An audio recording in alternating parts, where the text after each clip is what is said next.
मिथिला संगीत धाम पर अहाँ सब दर्शक के बहुत बहुत स्वागत अछि। आई गायिका अमृता झा एकटा गीत गा रहल छथि। चलू ओ गीत सुनै छी। गीत नीक लागे तो चैनल के सब्सक्राइब करबे, वीडियो के लाइक करबे, अपन दोस्त संगे ई गीत के शेयर करबे और बेल आइकन दबेनाइ बिल्कुल नहीं बिसरबे। धन्यवाद।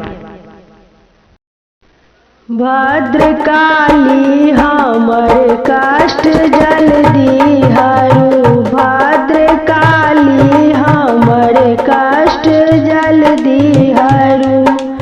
पुत्र हमहु अहाँ के पड़ल छी गरू, पुत्र हमहु अहाँ के पड़ल छी गरू।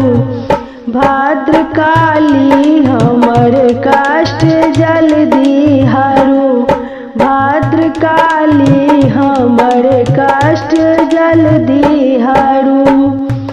पाठ पूजा ने जानी कोना हम करू, पाठ पूजा ने जानी कोना हम करू।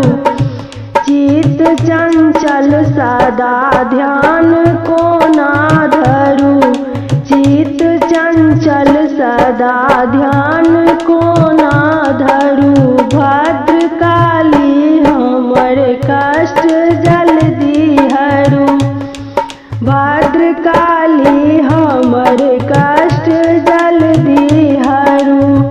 अम्बे आही के हरदम जापब हम बरू, अम्बे आही के हरदम जापब हम बरू।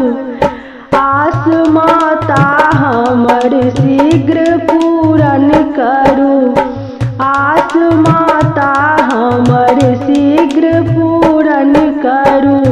भद्रकाली हमर कष्ट जल्दी हरू, भद्रकाली हमर कष्ट जल्दी हरू।